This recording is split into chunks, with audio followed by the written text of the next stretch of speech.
Cásese con mi madre, señor, por favor. La voz de Sofía, de 7 años, era temblorosa, pero resonó por el café Horizonte como un látigo. Apretaba un ramo de flores marchitas que ocultaban arañazos recientes y alzó sus enormes ojos hacia el hombre del traje grafito que acababa de preparar su expreso. «Es todo lo que tengo. Ya lo pagaré», suplicó, como si el matrimonio fuera un lujo que se pudiera pagar a plazos con caramelos. Eduardo Herrera, de 35 años, exingeniero convertido en magnate de la construcción, congeló la taza a medio camino de su boca, mientras el vapor se elevaba entre sus cejas arqueadas. Las conversaciones se callaron, las cucharas se detuvieron en el aire, e incluso el mariachi que afinaba su guitarra en la puerta tuvo que frotarse los ojos para asegurarse de lo que veía. Sofía, acurrucada en un abrigo de hombre roto, insistió: «Mi padrastro vuelve esta noche, le pega a mi madre». La sangre helada de Eduardo latió con fuerza ante eso, más fuerte que cualquier café. El cálido olor del pan dulce pareció agriarse y el reloj de pared resonó como una campanada fúnebre, marcando el segundo exacto en que su vida dejó las ordenadas huellas del luto por un camino de polvo y promesas. Eduardo se aclaró la garganta, intentando recuperar la autoridad. «¿Cómo se llama tu madre?», preguntó, más por ganar tiempo que por curiosidad. «Ana Reyes, cocina en el pórtico», respondió Sofía, y su risa infantil dio paso a la urgencia adulta. El nombre venía con una página arrugada de cuaderno donde la niña había garabateado un corazón. «Anay». Mientras veía pasar el papel, Eduardo sintió una punzada. Casi oyó la voz de su difunta esposa pidiéndole que fuera útil a alguien. La mano que firmaba contratos millonarios temblaba, raspando el plato. Miró las baldosas del suelo y notó que las suelas de las zapatillas de Sofía estaban pegadas con cinta adhesiva y que cada uña tenía el esmalte turquesa desprendido, un lejano recuerdo de un día feliz. «¿Tienes dónde dormir?», aventuró. Ella negó con la cabeza. «Solo una cama atrás, pero él pega fuerte». Él quedó suspendido en el aire como un cuervo. Eduardo comprendió que sus 70 pisos de hormigón no merecían el coraje de esa mirada infantil. El silencio no provenía del café, provenía de su interior.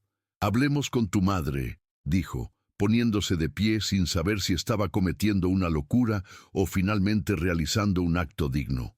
Afuera, el sol del atardecer brillaba sobre las aceras de 1900 Tijuana, tiñendo de naranja las sombras que se escapaban de las lonas de los vendedores ambulantes. Eduardo caminaba detrás de Sofía, sintiendo el zumbido del tráfico y las bocinas mezclarse con el sonido metálico de sus zapatos italianos, un ruido que desentonaba entre las chanclas gastadas y los zuecos ruidosos. La chica esquivaba turistas balanceando botellas de tequila como trofeos, moviéndose con la agilidad de quien conoce cada rincón de la acera.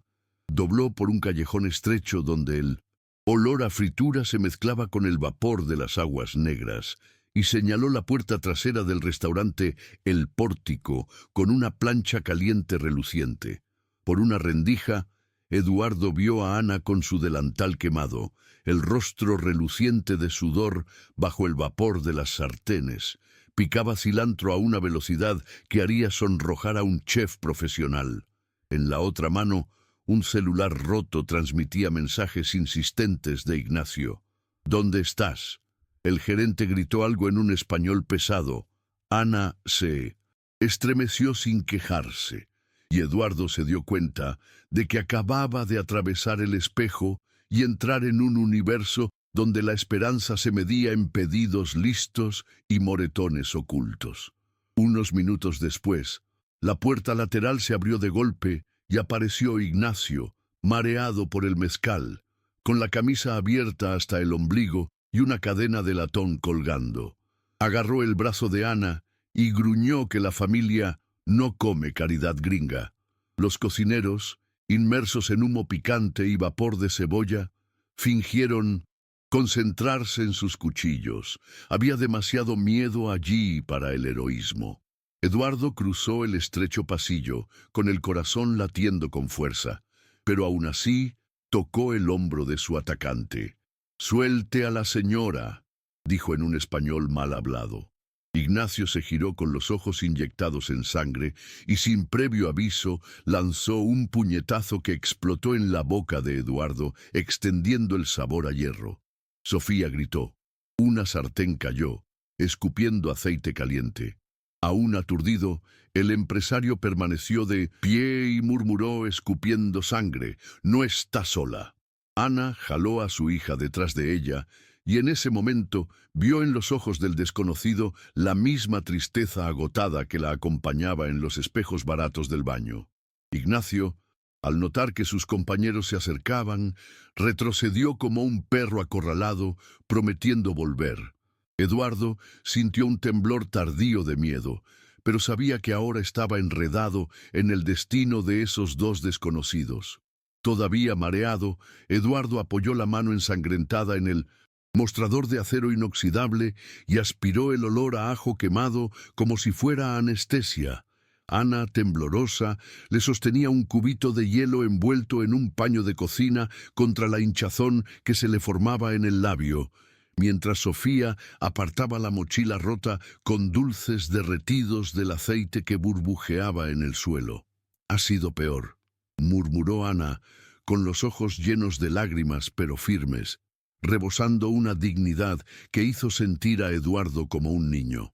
El encargado, sudando entre sartenes, resopló, porque la confusión había ahuyentado a los clientes y amenazó con descontar la sartén caída del magro salario de Ana.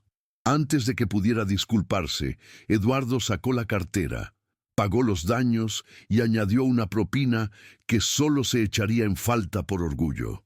«No puedes irte a casa esta noche», dijo, limpiándose la boca con una servilleta, sin pensar las palabras. Ana tragó saliva con dificultad. El reflejo de la lámpara en el suelo mojado mostraba el miedo que corría por sus venas. Sofía, de la mano de su madre, susurró: «¿Quiere ayudar, mami, por favor?». El tintineo de los cubiertos se alternaba con un silencio cómplice entre los cocineros, como si toda la cocina esperara la decisión que cambiaría sus destinos. Media hora después, guiados por la tenue luz de las farolas, llegaron a la parroquia de San Judas, donde el padre Rodrigo cerraba la puerta de madera tras la última misa. El sacerdote, de cabello canoso recogido en una corona, manos anchas marcadas por los callos de la construcción de refugios, arqueó las cejas al ver al magnate con un pañuelo ensangrentado acompañado de madre e hija. Eduardo resumió el revuelo. Ana, avergonzada, explicó que su esposo había muerto cruzando el Suchiate y que Ignacio, ciudadano mexicano, los chantajeaba con la amenaza de deportación. El padre Rodrigo, acostumbrado al dolor sin apellido, abrió el comedor, dispuso 2 colchones y sirvió chocolate caliente que humeaba como una oración. A tímidos sorbos, Eduardo se enteró de que la visa provisional de Ana vencía en 30 días. Sin papeles, sin trabajo, sin techo, resumió el sacerdote, señalando al cielo más allá de las grietas. Sofía abrazó al osito remendado, y fue allí, viendo el rostro frágil iluminado por las velas, que Eduardo escuchó su propia voz decir: «¿Y si me caso con tu madre?». El silencio que siguió pareció durar tanto como la misa anterior, hasta que la campana del claustro sonó, recordándole que el mundo exterior seguía girando. «Estás delirando». «Por el golpe», murmuró Ana, cada sílaba golpeando como una concha contra una piedra. Miró al sacerdote, buscando una pronta absolución, y luego a Sofía, que apretaba el osito de peluche con tanta fuerza que se le escapaban copos de espuma por la costura. Eduardo sintió el latido del corte, pero mantuvo la mirada fija en su madre, no en su hija. Les explicó que un matrimonio civil los protegería de la deportación y cortaría el chantaje de Ignacio. No les exigiría ni amor ni gratitud. Solo que siguieran viviendo como antes, mientras él intentaba redescubrir un propósito. El padre Rodrigo se rascó la barbilla, recordando que los actos de misericordia a veces vienen disfrazados de escándalo, y advirtió: si te metes en esto, hazlo con la verdad. El servicio de inmigración huele las mentiras mejor que un perro de la frontera. Ana se alisó el pelo recogido, midiendo el coraje ya gastado en cruces de ríos, camiones sofocantes y noches de hambre. Finalmente, se encogió de hombros como si se enfrentara a un mar embravecido. Si Sofía siempre es la prioridad, acepto. Eduardo sintió que se le expandía el pecho y el peso de un compromiso que ningún contrato preveía. Una sirena lejana, el olor a pan dulce de los hornos parroquiales. Así amanecía Tijuana cuando Eduardo estacionó el sedán negro frente a la puerta oxidada. Ana dudó antes de subirse al asiento trasero, temerosa de que el cuero le robase la dignidad. Sofía se deslizó hasta la ventana, fascinada por el panel digital que mostraba la temperatura exterior, y confesó que nunca había visto una ventana que se subiera con un botón. De camino, Eduardo llamó al abogado para pedirle los trámites preliminares.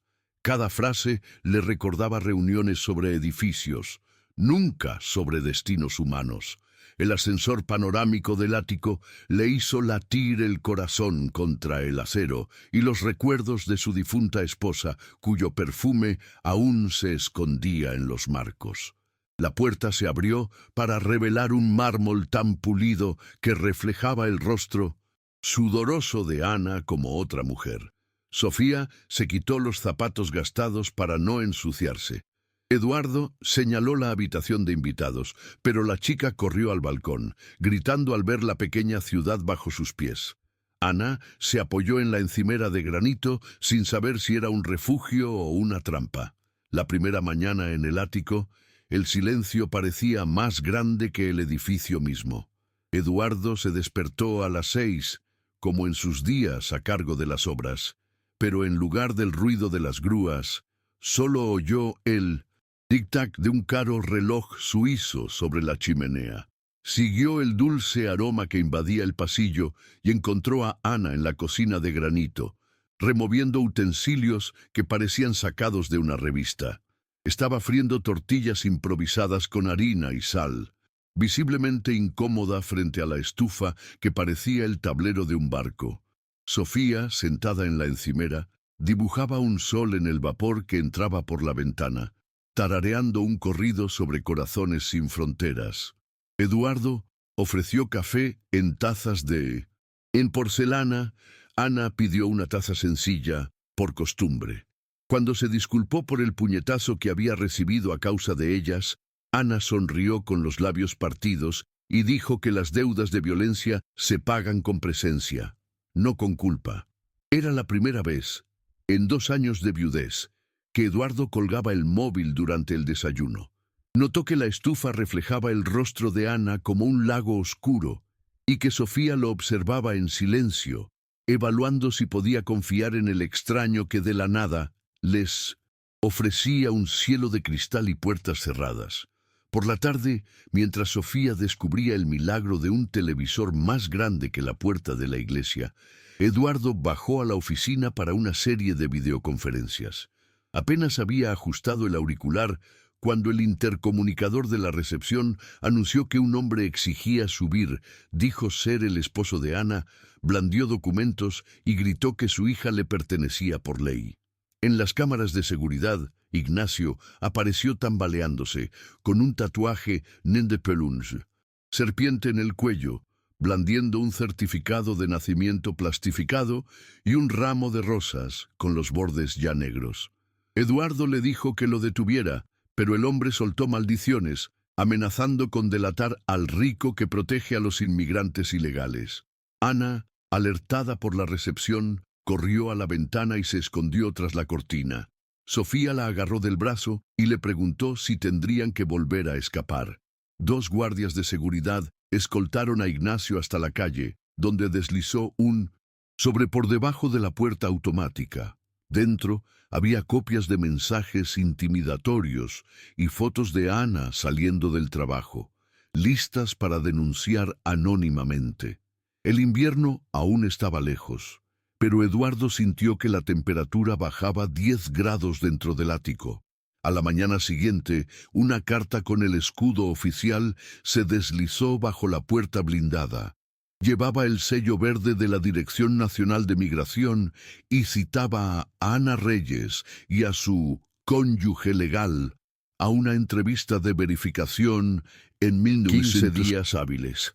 El sobre parecía pesar más que cualquier maleta de viaje. Contenía preguntas invisibles sobre cumpleaños, cicatrices ocultas y sabores de helado favoritos, curiosidades que solo las parejas de verdad memorizan sin esfuerzo. Ana sintió un nudo en el estómago al recordar todas las noches que había recitado Ave Marías en el idioma de su infancia, pidiendo documentos que nunca llegaron. Eduardo leyó la citación 2 veces.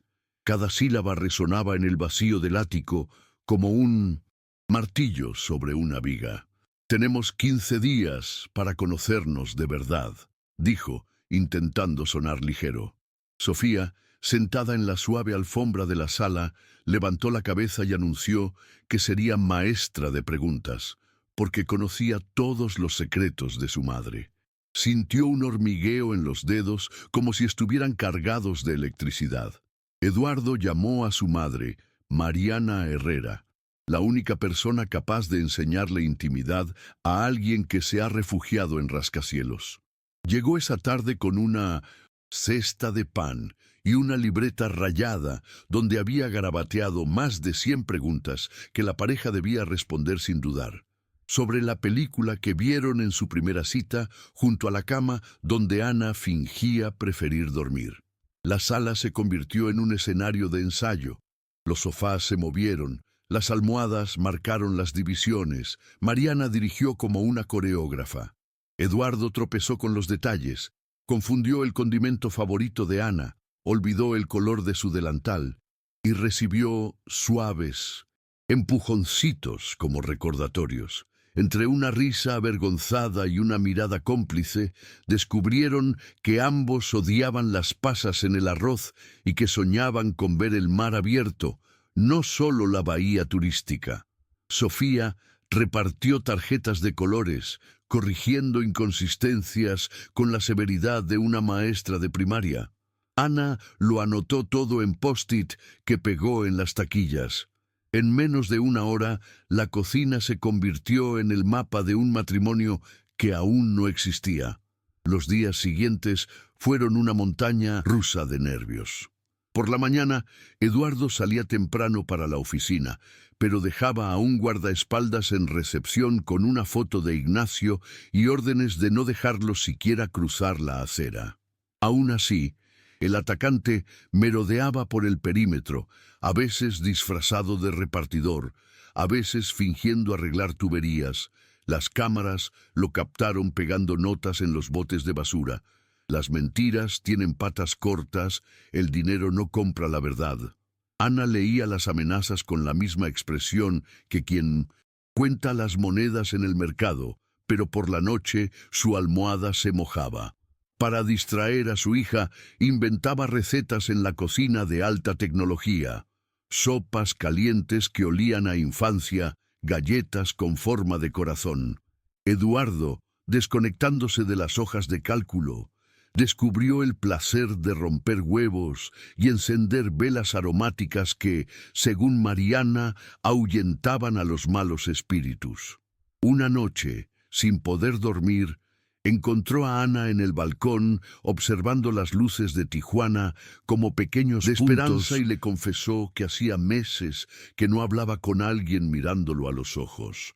Ella respondió que, donde había nacido, mirar directamente a alguien podía costarle la vida. Hubo 30 segundos de silencio sepulcral, rotos por la aparición de Sofía en pijama de unicornio, exigiendo un historial amoroso convincente para la entrevista. A mamá le gusta la música ranchera. ¿Sabes cantar alguna? Eduardo se aclaró la garganta y ensayó algunas partes desafinadas de Cielito Lindo. provocando la primera carcajada de Ana desde que cruzaron la frontera. A 5 días de la audiencia, Mariana organizó un ensayo general en la sala, transformándola en una pseudooficina de inmigración. Colocó 2 sillas enfrentadas, una lámpara cegadora que simulaba una lámpara de interrogatorio y llamó a Sofía para que lo filmara todo con su celular en modo retrato. «¿Cuál fue el primer regalo que le diste a Ana?», preguntó la madre de Eduardo con la voz grave de un oficial. Él se atragantó, pero recordó las tortillas improvisadas y respondió: «Un delantal bordado con girasoles, porque alegran la cocina». Ana se sonrojó y agregó que guarda el regalo debajo de la funda de la almohada para soñar con días sin miedo. Le preguntaron a Eduardo cuál era su color favorito. Ana dijo gris plomo, el tono del traje que llevaba cuando lo conocí, y él confirmó asombrado.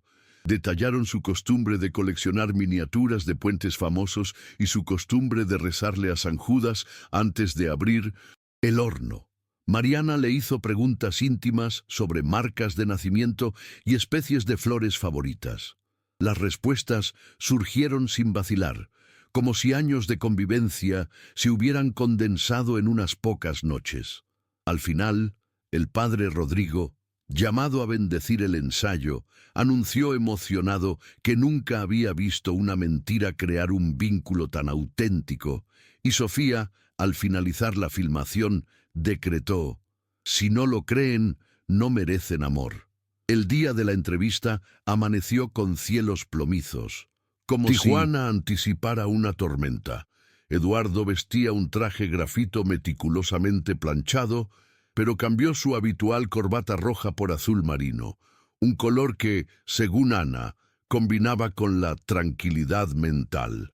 Ana llevaba un sencillo vestido beige, el pelo recogido en un moño que dejaba escapar mechones rebeldes, y en la mano izquierda sostenía el rosario desgastado que había sobrevivido a la travesía. En la derecha entrelazaba los dedos de Sofía, quien balanceaba discretamente su osito de peluche, ahora con una banda de tela que decía «Fe». El vestíbulo de la agencia de inmigración parecía una estación de tren abandonada, con sillas de plástico alineadas como soldados cansados, un aire acondicionado tan fuerte que hacía rechinar los dientes. Un auditorio digital mostraba contraseñas, alternando números con advertencias sobre fraude documental. Ignacio no estaba a la vista, pero la paranoia de Ana daba forma a cada persona con chaqueta de traje. Mariana, sentada 2 filas atrás, repartía hojas de estudio como una madre el día de un examen final. El padre Rodrigo observaba desde un rincón, murmurando salmos. Cuando gritaron «Reyes Herrera», el trío se puso de pie como si marchara hacia lo desconocido. Ana apretó el anillo de plata, que Eduardo había comprado con prisa en una joyería, hasta que el metal le marcó la piel. La sala de interrogatorios tenía paredes color arena y una cámara solitaria colgada en un rincón, con una luz roja intermitente. Al otro lado de la mesa, la agente Mirna Lugo, con el pelo recogido en una austera coleta, hojeaba la carpeta mientras su colega, Ramírez, los observaba como si estuviera armando un rompecabezas de rostros. Sin preámbulos, Mirna le preguntó a Eduardo qué canción sonaba en el restaurante la noche que conoció a Ana. Él respondió «Sabor a mí», una versión a trío, se oía la pandereta desafinada.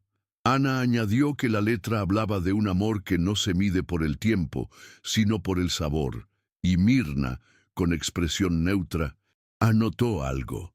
Ramírez les pidió que describieran el tatuaje que Eduardo tenía en la costilla. Ana, sin dudarlo, les habló del estilizado puente Golden Gate, símbolo de un proyecto inacabado con su difunta esposa, lo que provocó una mirada de sorpresa y gratitud en el magnate. Le preguntaron el color del cepillo de dientes de Ana. Eduardo dijo «amarillo con flores lilas», un detalle que solo pudo haber notado en las mañanas que compartían. A medida que fluían las respuestas, la rigidez de la sala dio paso a algo parecido al respeto. Mirna cerró la carpeta, dejó escapar un largo suspiro y anunció que tendrían que analizar externamente, pero recomendó que mantuvieran sus teléfonos encendidos, una señal que no suele darse a las parejas desconfiadas. Afuera, mientras Ana y Eduardo bajaban por la rampa hacia la agencia, el viento parecía más cortante, como si trajera presagios. Apenas habían llegado al estacionamiento cuando el celular de Ana vibró con un número desconocido.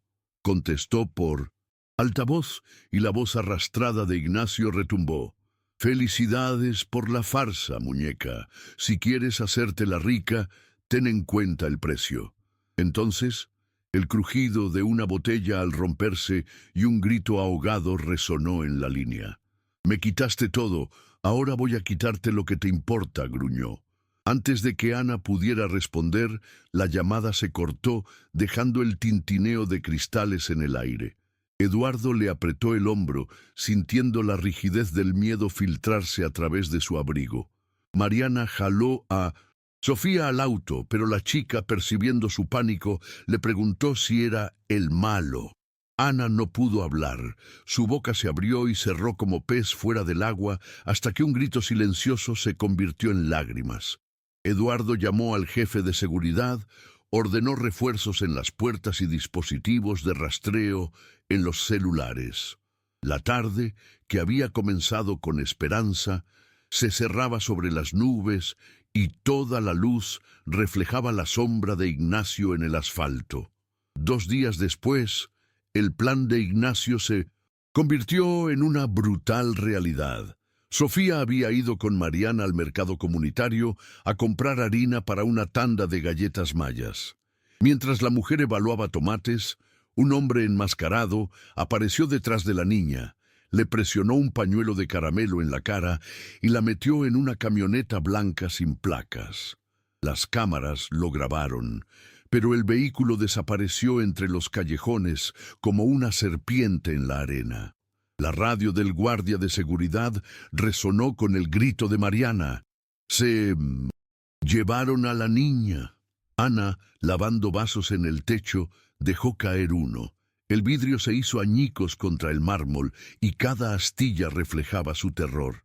Minutos después, Ignacio envió una foto de Sofía atada a una silla, con los ojos llenos de lágrimas, por WhatsApp, con la leyenda $100,000 si desapareces de México o cruza la frontera hecha pedazos.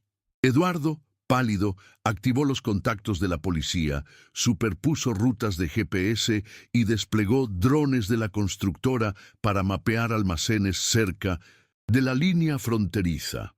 El padre Rodrigo advirtió a los feligreses. Los vigilantes del barrio formaron una cadena humana a la salida de la ciudad.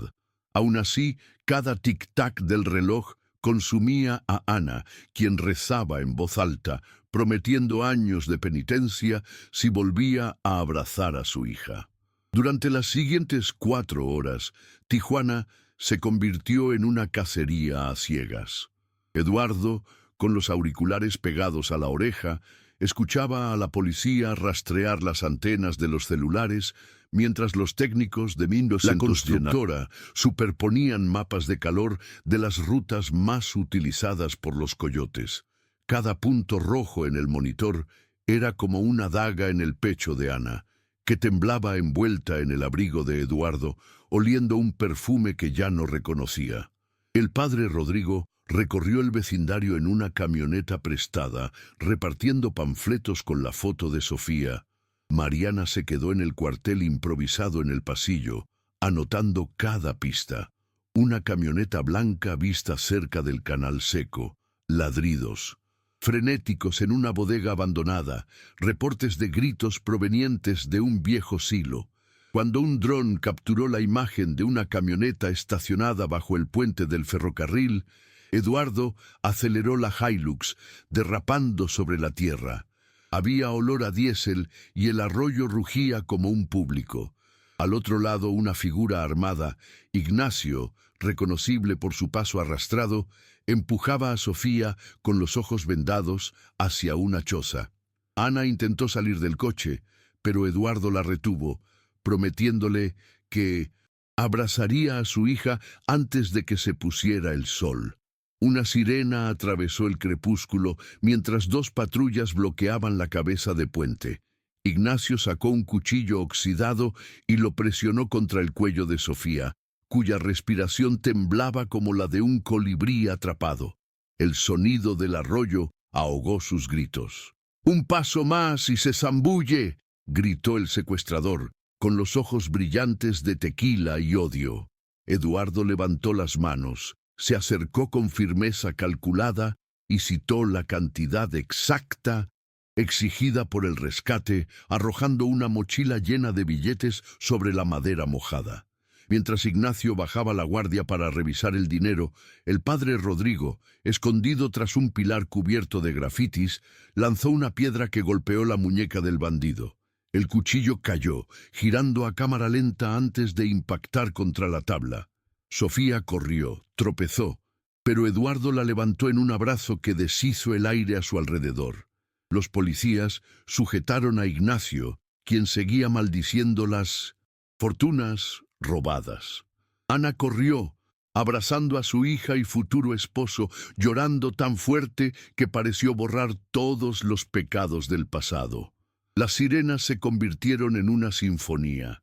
Los drones flotaban como ángeles LED, registrando el momento en que el miedo dio paso al alivio. En la comisaría, mientras Ignacio era fichado, los flashes de los periodistas brillaban. Magnate salva a niña de secuestro. Titulares que Eduardo llevaba años intentando evitar. El jefe de policía, con un bigote gris en forma de herradura, felicitó al empresario, pero advirtió que los medios absorberían los detalles como un buitre en la carroña. Ana sostenía a Sofía en brazos en una habitación contigua, donde el médico solo evaluaba leves rasguños y un moretón causado por el cuchillo. Entre preguntas formales, el policía le entregó un sobre de plástico con el pasaporte guatemalteco confiscado por Ignacio. Ana lo recibió como si fuera una reliquia sagrada. Mariana llegó con una manta y chocolate con canela, declarando que ningún niño debía dar una entrevista con el estómago vacío. El padre Rodrigo levantó el pulgar al ver a la familia reunida, como confirmando un milagro de novena. Cuando todo pareció calmarse, Eduardo firmó su declaración y antes de irse, miró a Ignacio tras las rejas. El agresor rió con fanatismo. El poder no compra sangre. Eduardo, sin pestañear, respondió: «Pero la compasión puede curar cualquier herida». Palabras que ni siquiera supo guardarse hasta ese momento. 3 semanas después, llegó un membrete de la agencia de inmigración, acompañado de una amable llamada telefónica de la agente Mirna. Su caso ha sido aprobado. Ana, que terminaba de llenar bandejas de empanadas para entregar en un condominio vecino, dejó resbalar la masa ensuciando la encimera con harina. Sofía, que ahora asistía a una escuela bilingüe, tradujo la jerga legal a algo simple: «Nos podemos quedar». Eduardo, que llegaba con cajas de platos para el nuevo negocio de catering de Ana, vio la escena y, por primera vez en años, sintió que se le llenaban los ojos de lágrimas. Mariana abrió un vino espumoso barato, el padre Rodrigo apareció con una guitarra y el pasillo del ático se convirtió en un salón de baile improvisado. En medio del brindis, Eduardo levantó su copa y confesó que durante el interrogatorio, al mencionar «sabor a mí», se dio cuenta de que le encantaba cómo canta Ana mientras cocina. Su madre jadeó de emoción. Sofía aplaudió, exigiendo una boda de verdad, con un vestido color margarita. Ana, sonrojada, respondió tarareando un fragmento de la vieja canción: «Tú sabes lo que la vida ha hecho en mí». Eduardo comprendió que la promesa de protección se había transformado silenciosamente en una promesa de futuro. Conforme los días transcurrían como un horno caliente, la improvisación se convirtió en un proyecto. Mientras Ana probaba salsas picantes en las relucientes estufas del tejado, Eduardo discutía con directores que no entendían por qué un contrato de unión civil le atraía más que 3 rascacielos de lujo. El magnate, que antes era un experto en cálculos, ahora llegaba a las reuniones oliendo a cilantro y harina, argumentando que cada nuevo proyecto debía incluir comedores comunitarios y fondos para las víctimas de la violencia. Algunos murmuraban que se había vuelto loco, pero él, recordando su propio pañuelo ensangrentado, respondía que las ganancias sin alma se convierten en ruina. Por la noche, él y Ana revisaban los presupuestos del servicio de catering Raíces y Puentes, un nombre sugerido por Sofía, quien decía que eran raíces que se sostienen y puentes que dan la bienvenida a los cruces. Mariana se encargaba del marketing, fotografiando empanadas en tablas rústicas. El padre Rodrigo tomaba pedidos para bautizos. Entre hojas de cálculo y oraciones, Eduardo le pidió a Ana que eligiera la fecha de la boda civil. Ella aceptó, siempre y cuando no hubiera ostentación, solo flores sencillas, una mesa abundante y un lugar para todos los que una vez les habían dado cobijo. El sábado elegido, la parroquia de San Judas amaneció perfumada con margaritas del mercado municipal, donadas por floristas que recordaban a Sofía vendiendo dulces entre las mesas. El pasillo estaba cubierto de manteles de colores. En lugar de una alfombra roja, el padre Rodrigo extendió aserrín teñido para formar un puente entre dos corazones. Eduardo llegó en un modesto sedán, sin conductor, con una guayabera color crema heredada de su padre, símbolo de humildad.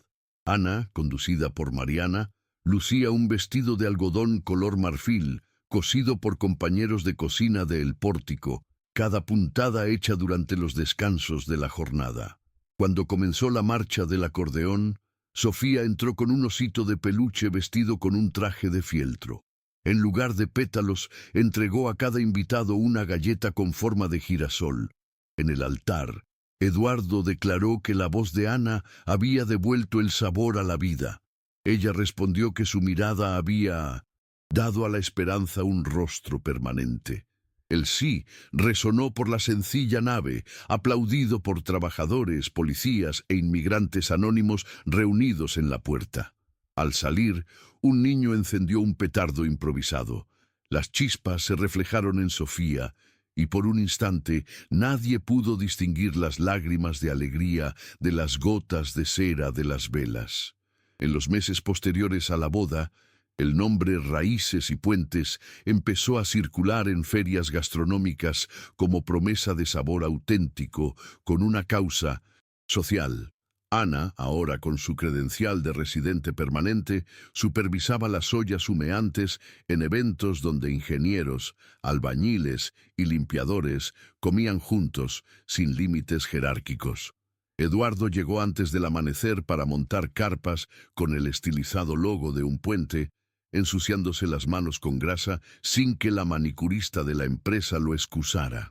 Sofía, con el uniforme de su escuela bilingüe, se encargó de la caja de propinas, cuyo letrero decía, para más segundas oportunidades, una idea que duplicó las donaciones cuando la chica explicó su pasado con un acento medio español, medio inglés.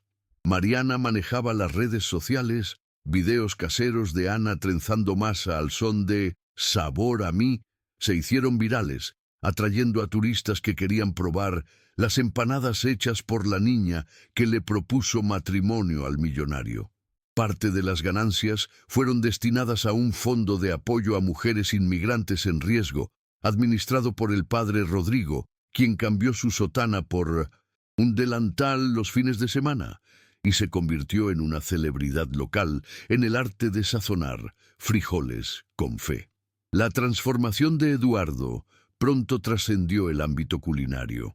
En una junta de accionistas, propuso destinar el 5% de las ganancias anuales de la constructora a programas de vivienda para familias de trabajadores indocumentados, lo que escandalizó a los ejecutivos que veneraban los márgenes netos como a una deidad.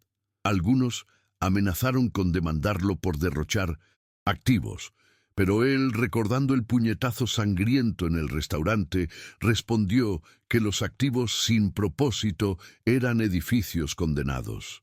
También decidió renombrar un rascacielos en construcción como Torre Sofía, justificando que los nombres de los edificios debían honrar la valentía, no el ego.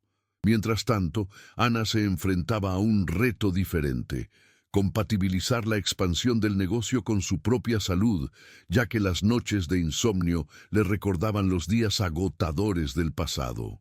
Eduardo contrató a un nutricionista y un fisioterapeuta para su esposa, confesando que salvar el mundo empezaba en casa. En una conversación en el balcón, Ana admitió tener miedo de volver a depender, pero Eduardo prometió transparencia en las cuentas conjuntas y acordaron reuniones mensuales sobre finanzas familiares, un pacto que combinaba números, sueños y girasoles pegados en la puerta del refrigerador. El éxito le trajo a Ana un protagonismo que nunca quiso. Los programas de variedades estaban ansiosos por entrevistar al chef que conquistó al magnate. Los titulares reducían décadas de viajes a una trama de telenovela empalagosa, y los detractores en línea lanzaban teorías sobre el matrimonio por conveniencia. Una mañana, revisando sus notificaciones, leyó la frase «oportunista ilegal», repetida en negrita, y sintió el mismo nudo en el estómago que la había perseguido en el río Suchiate. Eduardo, notando su mirada vacía fija en su celular, apagó el wifi del penthouse y le propuso una escapada de fin de semana al Pacífico, donde siempre había soñado con jugar en mar abierto. Alquilaron una cabaña rústica en Ensenada, llevando solo una hamaca, la guitarra del cura y bolsas de harina de maíz. En el camino, Sofía contaba las historias detrás de cada letrero, transformando kilómetros en cuentos de sirenas y camioneros. Al atardecer, Ana se metió en el agua fría hasta la cintura. Las olas se tragaron viejos miedos y devolvieron la risa que resonó entre los pelícanos. Sin cámara, sin hashtags, solo el crujido de las conchas bajo sus pies, se dio cuenta de que la historia le pertenecía más a ella que a Internet, y juró que ningún algoritmo decidiría su valor. De vuelta en Tijuana, la calma dio paso a un nuevo frente de batalla. La constructora de Eduardo fue convocada a licitación para un megaproyecto gubernamental, pero sus rivales difundieron rumores de que el empresario solo financiaba fantasías benéficas para encubrir planes. La acusación llegó a los titulares.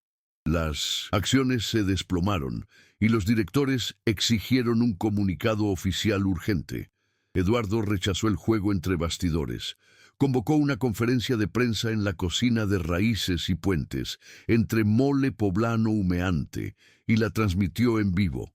Mostró estados financieros auditados, mostró videos de obras donde los trabajadores recibían capacitación y seguros, e invitó a los periodistas a visitar las obras sin cita previa.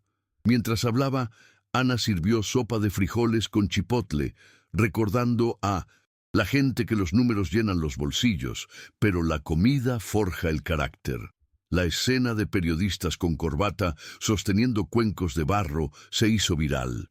En 40 horas, las acciones se recuperaron y la etiqueta «Mon los puentes, no muros» dominó las redes sociales, convirtiendo la crisis en marketing involuntario.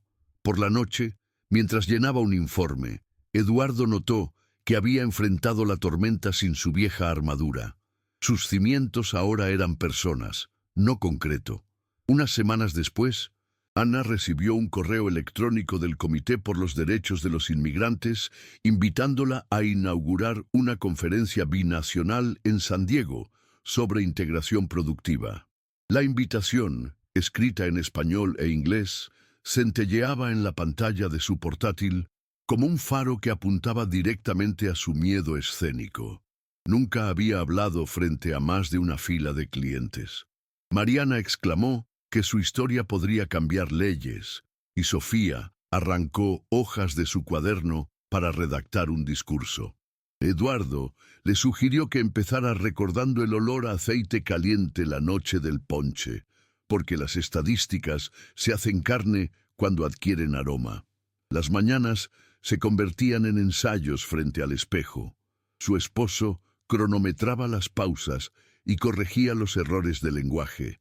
El padre Rodrigo traía micrófonos viejos para simular el eco de un auditorio, y Sofía golpeaba una taza contra una sartén para reproducir los aplausos.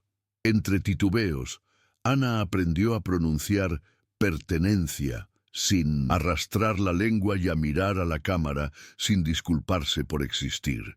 Mientras recitaba la última línea, se dio cuenta de que el nerviosismo persistía, pero ahora caminaba de la mano con el orgullo. La mañana de la conferencia cruzaron la frontera en una camioneta escolar proporcionada por la parroquia, cargando con bandejas de degustación porque Ana se sentía desnuda sin comida que ofrecer. El centro de convenciones relucía con sus cristales azules. Pancartas gigantes mostraban los rostros de varios trabajadores, mientras los abogados repartían datos fríos y marmóreos. Al oír su nombre por el altavoz, Ana respiró hondo, recordó el mar de Ensenada y subió al podio con un blazer mostaza que contrastaba con su piel oscura. Describió a la niña que intercambiaba dulces por amabilidad y al hombre de traje que confundía el café con el destino. Habló de puentes construidos con empanadas, de visas tejidas con girasoles, de cómo la dignidad fermenta al encontrarse con el calor. Las cabezas se alzaron, los celulares grabaron, los ojos se llenaron de lágrimas.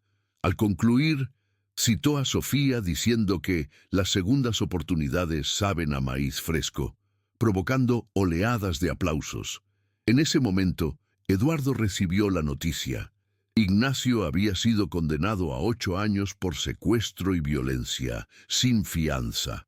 Los aplausos se mezclaron con el suspiro que, finalmente, cerró un ciclo de miedo. Los aplausos aún resonaban cuando Ana bajó del escenario y se vio rodeada de periodistas y un senador que redactaba una propuesta para agilizar los visados humanitarios.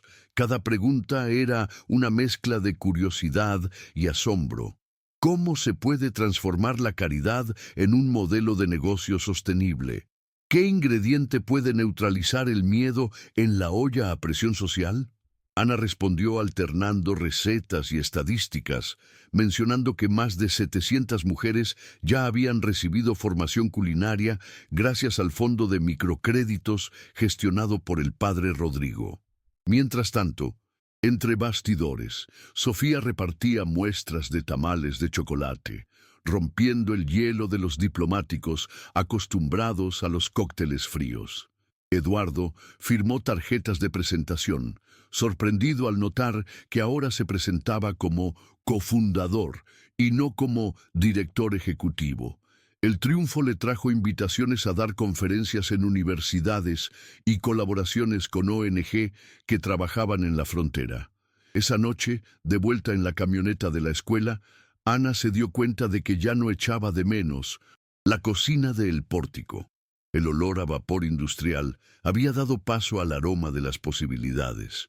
Tomó la mano de Eduardo y mirando el espejo retrovisor donde Sofía dormía abrazada a su osito de peluche, susurró: «Realmente estamos construyendo puentes». 2 meses después, bajo el implacable sol de septiembre, se colocó la primera piedra del centro comunitario Luz de Sofía. Un proyecto financiado por la constructora de Eduardo y marcado por un mural pintado por la propia niña, que representaba un río convertido en carretera. El lugar albergaría clases de cocina, talleres de regularización de documentos y dormitorios temporales para sobrevivientes de la violencia. En la ceremonia de inauguración, Ana entregó la llave simbólica a María Fernanda, una inmigrante hondureña que había dormido en un colchón en la parroquia y ahora dirigía la panadería del centro. Eduardo pronunció un discurso sin papel, afirmando que el hormigón más fuerte es el de la esperanza compartida, y reveló planes para replicar el modelo en otras ciudades fronterizas. Los aplausos fueron acompañados por coloridos fuegos artificiales financiados anónimamente por Mariana. El padre Rodrigo bendijo cada habitación con incienso y agua de albahaca, mientras voluntarios colocaban carteles bilingües con frases de aliento. Cuando se cortó la cinta, Ana olió pintura fresca, mezclada con el olor de empanadas, horneándose en la cocina industrial. Una combinación que formalizó el pasado como memoria y el futuro como proyecto colectivo. Poco después de la inauguración, Eduardo voló a Ciudad de México para presentar el modelo Sofía Light a inversionistas sociales. Pero antes de poder subir al escenario, recibió una llamada alarmada del director financiero. Nuestros accionistas en Nueva York amenazan con retirarse si insistimos en destinar el 10% de nuestras ganancias a sucursales comunitarias. En una suite de hotel con olor a desinfectante cítrico, releyó el correo electrónico lleno de términos agresivos, desorientación, agujero contable, y recordó el puñetazo que había recibido meses antes.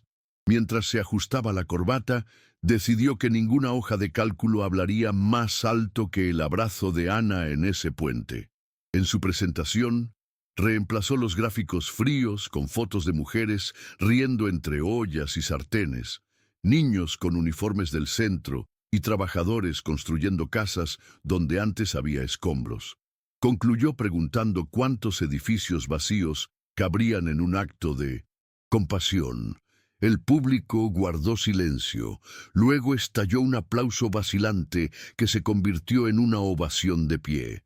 En el pasillo, 2 fondos europeos ofrecieron capital para replicar 30 centros en 5 años, sin necesidad de recortar la financiación social. Eduardo apagó su móvil corporativo, convencido de que hay que tocar algunas puertas para que se abran las ventanas colectivas. Mientras tanto, en Tijuana, Ana se enfrentaba a su propia prueba. La primera inspección sanitaria sorpresa en 1900 raíces y puentes. El inspector, un hombre delgado con bigote encerado, llegó sin sonreír, garabateando notas en un portapapeles metálico. Encontró la cocina llena de actividad.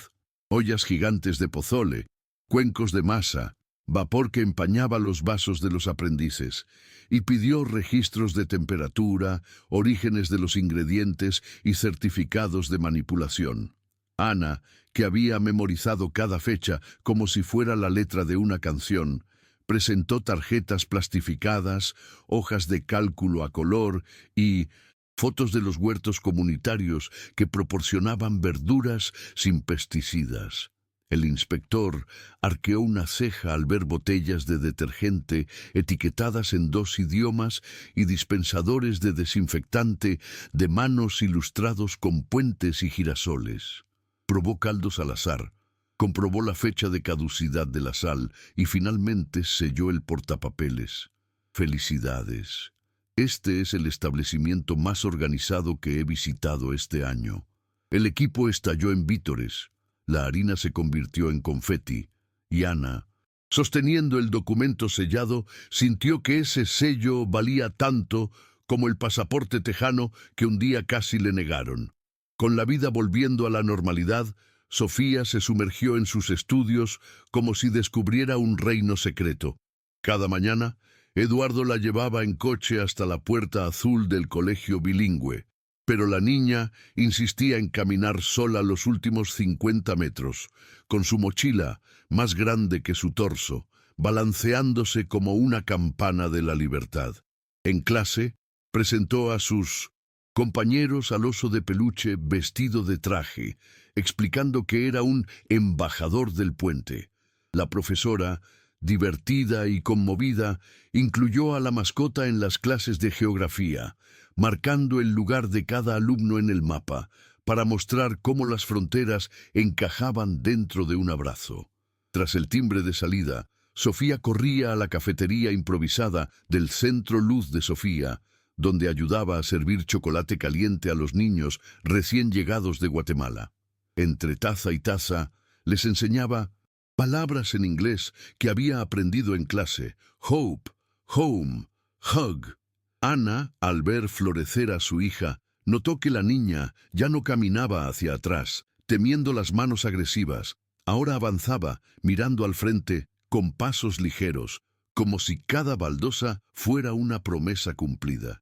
Allí, la madre comprendió que la mayor ciudadanía no viene en estampillas, sino en la confianza devuelta en los ojos de un hijo. Se acercaba el fin de año, y el ático de Eduardo, antaño un lugar de silencio y recuerdos, de luto, se transformó en un estudio de aromas festivos. Ana decidió celebrar la Posada de las Segundas Oportunidades, una tradición mexicana adaptada para dar la bienvenida a todos aquellos que han cruzado alguna frontera en la vida y, como resultado, llevan la nostalgia a cuestas. En los días previos a la celebración, los voluntarios cortaron confeti en forma de puentes y girasoles.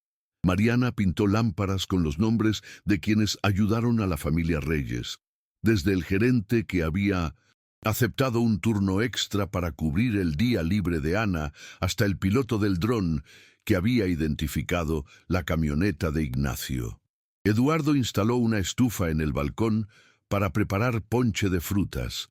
Mientras revolvía la olla, sintió que sus manos ya no temblaban de extrañar a su difunta esposa, sino que vibraban con la vida que renacía a su alrededor.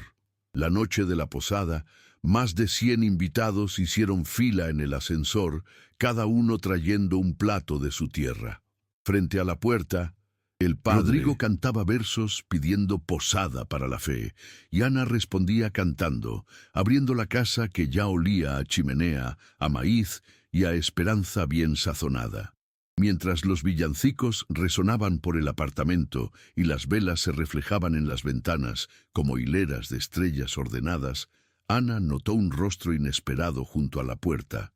La agente Mirna Lugo, sin chaqueta oficial, cargando una bandeja de tamales con olor a canela. Todos guardaron silencio cuando se acercó, pero Mirna levantó su plato y explicó que, tras evaluar cientos de casos, había solicitado su traslado al sector de integración porque nadie cruza un océano de papeleo sin ayuda. Le entregó a Ana un discreto sobre con una copia del nuevo manual interno de la agencia, que citaba el modelo Reyes Herrera como ejemplo de prueba de lazos comunitarios, capaz de agilizar los trámites de familias en riesgo. A su alrededor, los inmigrantes que aún esperaban visas contenían suspiros de esperanza. Eduardo señaló una silla cerca de la chimenea. Mirna se sentó, abriéndose el abrigo para entrar en calor, y confesó que nunca había probado un ponche tan aromático. El padre Rodrigo alzó una copa de barro y propuso un brindis por quienes construyen puentes dentro de la burocracia, y el coro respondió con un salud que incluso hizo vibrar el techo de cristal. Sofía, grabando todo en su celular, dijo: «Hoy la segunda oportunidad ha recibido un sello de oro». Más tarde, cuando el último invitado bajó en el ascensor y el amanecer olía a velas apagadas, Eduardo encontró a Ana en el balcón, observando las luces dispersas de Tijuana como una constelación de destinos cruzados. La envolvió en el rebozo tejido por las mujeres del centro y le contó que, horas antes, había firmado los estatutos de la Fundación Raíces y Puentes, dedicada a financiar becas para hijos de inmigrantes. El primer programa se llamaría Beca Sofía. Ana sonrió, pero se le humedecieron los ojos al recordar su propia infancia sin cuadernos. Eduardo sacó una pequeña caja azul de su bolsillo. Dentro, una alianza de oro mate grabada con la silueta de un puente y un girasol, símbolo del camino que habían recorrido. «Nos casamos por ley, nos casamos de corazón. Hoy te pido que nos casemos para mañana», murmuró, arrodillándose no como un ritual, sino para mirarla a los ojos. Ana aceptó sin decir palabra, solo un beso lento que mezclaba el sabor del ponche, la canela y las nuevas promesas. Dentro del apartamento, Sofía, fingiendo dormir, en el sofá abrazó al osito de peluche y le susurró al juguete: «No escapamos de nuestro padrastro, adoptamos el futuro». A la mañana siguiente de la posada, el sol brillaba a través de las cortinas como un foco en un escenario recién desmantelado, y la familia se dirigió al centro comunitario, donde los periodistas esperaban la inauguración oficial de la Fundación Raíces y Puentes. Eduardo preparó el micrófono, pero antes de hablar, le entregó a Ana un sobre con el membrete del sistema penitenciario, una carta de Ignacio escrita con letra temblorosa, pidiendo perdón no por el tiempo que estoy cumpliendo, sino por el miedo que causé. Ana la leyó en silencio. No había excusas, solo relatos de sesiones de terapia en las que admitió haber perdido su puente interior. Guardó el papel en su bolso, sin mostrar resentimiento, consciente de que algunas heridas sanan mejor en público. Durante su discurso, Eduardo reveló que parte de los fondos provendrían de bonos ejecutivos convertidos en becas. Directores que previamente habían amenazado con dar marcha atrás enviaron videos de apoyo, temiendo quedar excluidos del cambio. El padre Rodrigo bendijo la pancarta inaugural, mientras drones capturaban imágenes aéreas de la familia soltando globos amarillos llenos de semillas de girasol, para que germinaran donde quiera que aterrizaran. Mientras los globos ascendían, Ana se dio cuenta de que la carta de Ignacio no la encadenaba. Se había convertido en un recordatorio de por qué la compasión debe ser más tenaz que la violencia. Por la noche, sentada a la mesa de la cocina, Sofía escribió un ensayo para la escuela titulado «Mi ciudad es un puente», ilustrando con crayones la línea fronteriza transformada en una mesa de picnic donde manos de diferentes colores intercambiaban empanadas y juguetes. La niña recordaba detalles: el aroma del café en el Café Horizonte, el sonido del cuchillo al caer sobre el puente, el sabor de la sopa que acompañaba el disco permanente de su madre. Ana corregía la acentuación mientras horneaba pan de maíz para la primera clase nocturna de refugiados recién llegados. Eduardo, a su lado, revisaba los contratos del nuevo centro en Ciudad Juárez, pero se interrumpió para sugerir adjetivos que describieran la esperanza en 2 idiomas. Cuando Sofía terminó, les pidió a sus padres que firmaran como testigos, porque han demostrado que las historias pueden cambiar el mapa. Firmaron debajo del dibujo de un girasol, un símbolo que ya florecía en las fachadas de la ciudad. En ese momento, un viento cálido entró por la ventana, esparciendo el aroma a pan fresco y recordándonos que los puentes vivos nunca duermen, solo esperan el siguiente paso. Un año después de aquella tarde en el Café Horizonte, el ayuntamiento instituyó el Día de los Puentes Vivos, y la ceremonia inaugural tuvo lugar justo en el puente ferroviario donde Sofía había sido rescatada. Coloridos puestos bordeaban las orillas del arroyo, vendiendo de todo, desde churros hasta artesanías mayas. Mariachis se turnaban con coros de escuelas bilingües para cantar versiones de «Sabor a mí».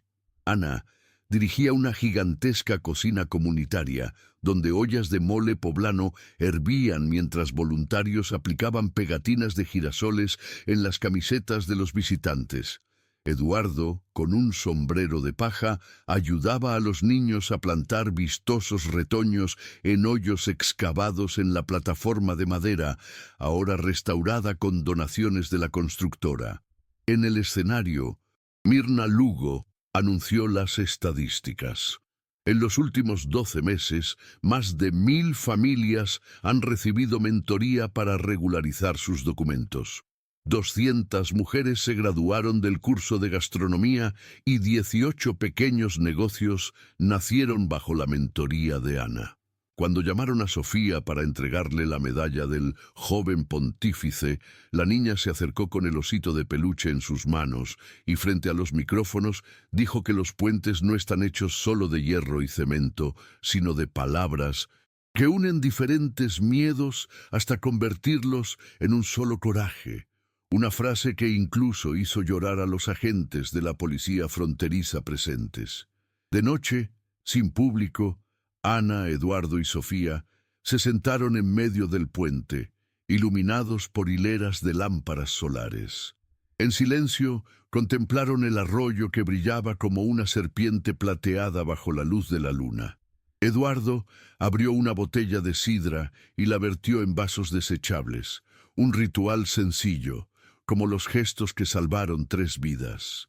Ana sacó de su bolso su pasaporte azul, su visa permanente, su certificado de matrimonio y la carta de perdón de Ignacio, apilándolos sobre tablas recién barnizadas.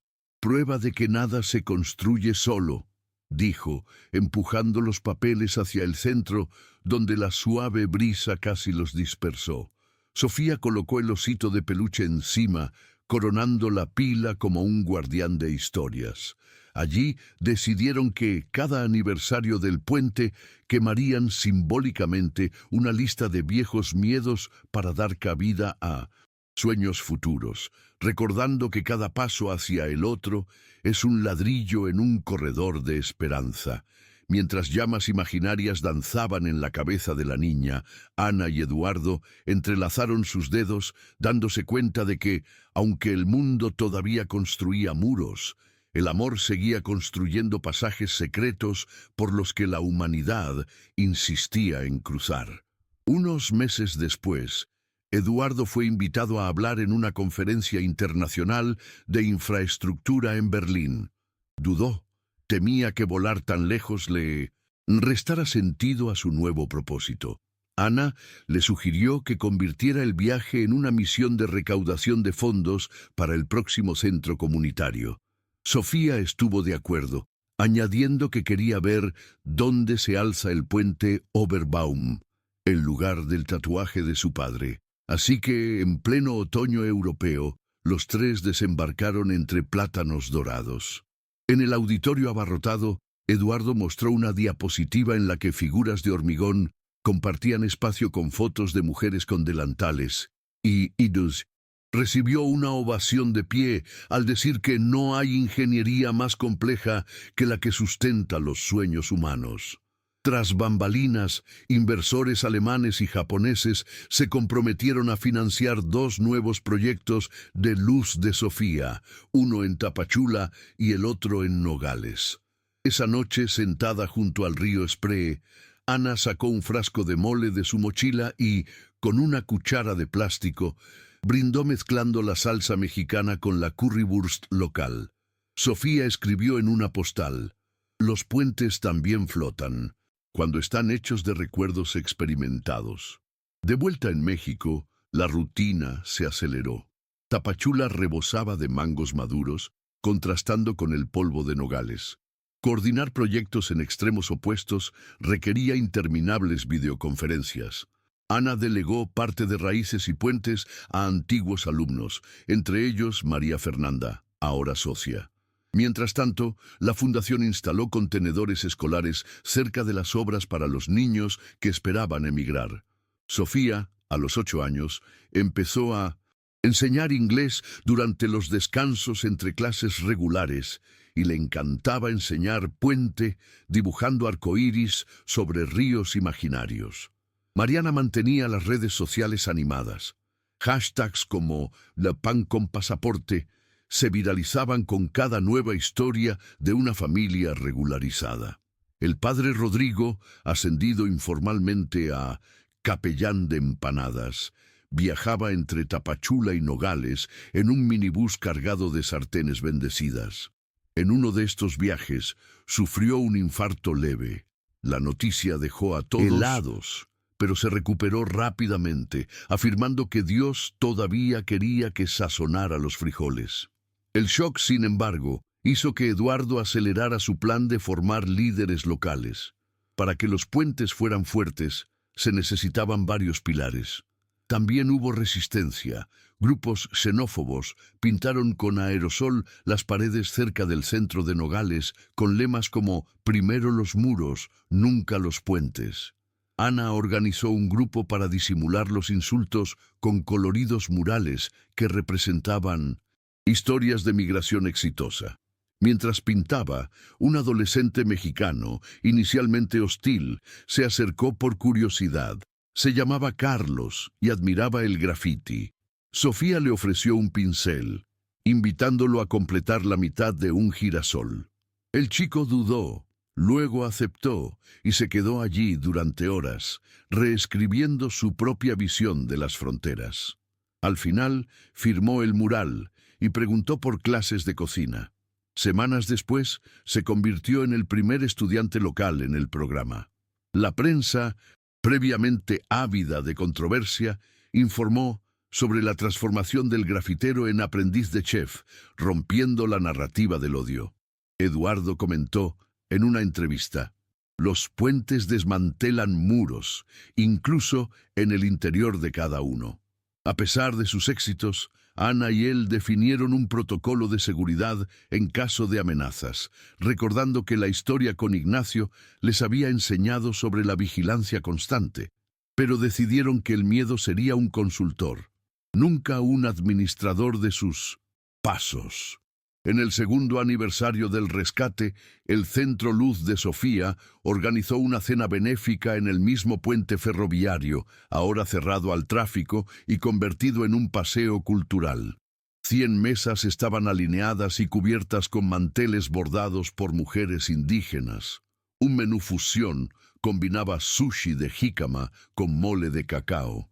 Ana supervisó cada detalle, mientras Eduardo daba la bienvenida a los invitados, diplomáticos, obreros de la construcción, exsecuestrados, influencers culinarios e incluso Mirna, quien había sido ascendida a directora nacional de integración.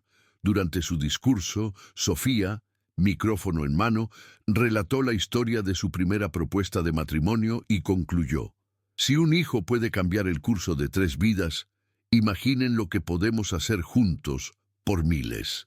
El público los ovacionó de pie, pero el clímax llegó cuando el padre Rodrigo, ya recuperado, apareció por sorpresa y celebró una bendición colectiva, declarando el puente territorio de hospitalidad perpetua.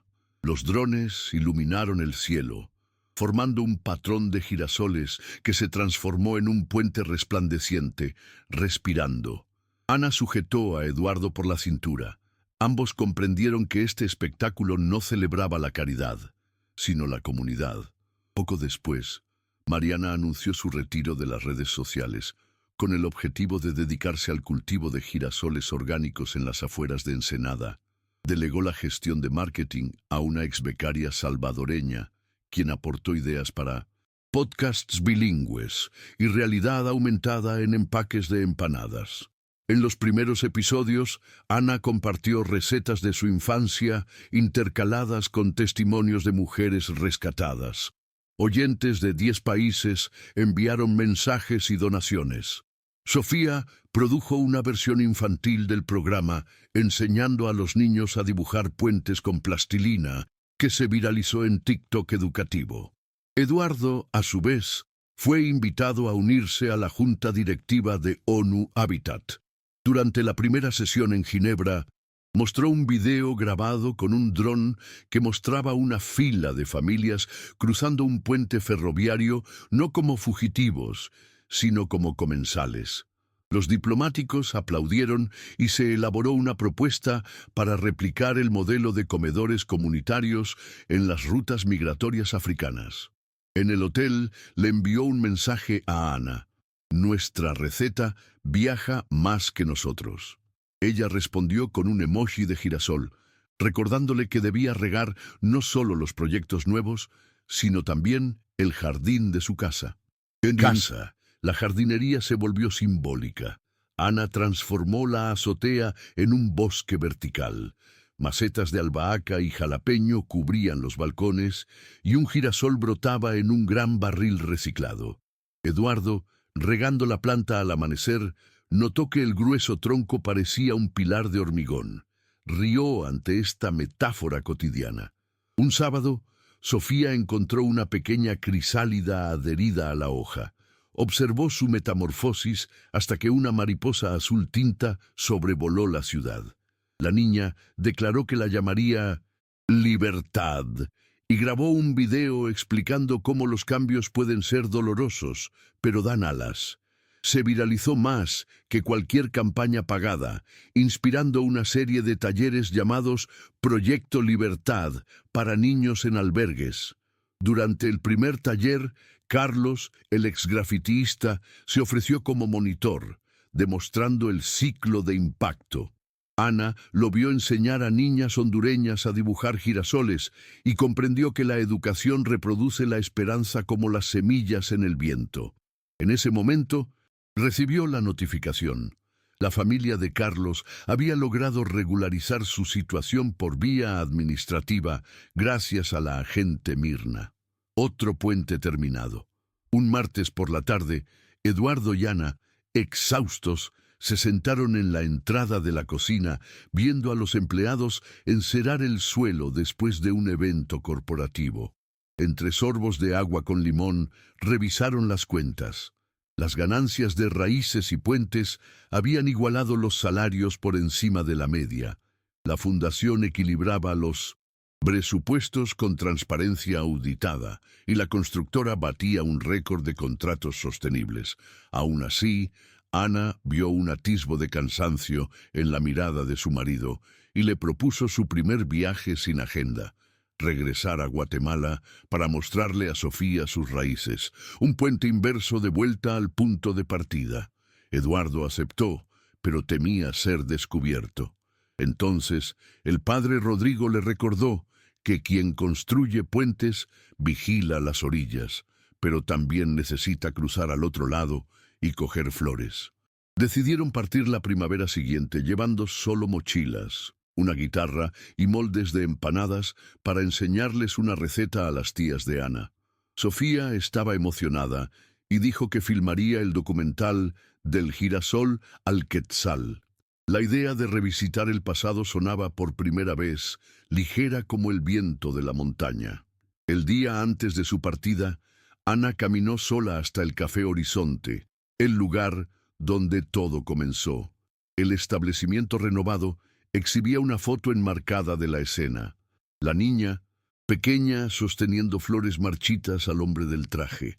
El barista, al reconocerla, le ofreció chocolate caliente por cuenta de la casa que salvaste.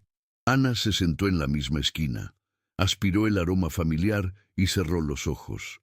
Visualizó cruces de ríos, un ponche en la cocina, un puente al atardecer, las luces de la posada, un mural sobre los insultos y la crisálida de Liberdade.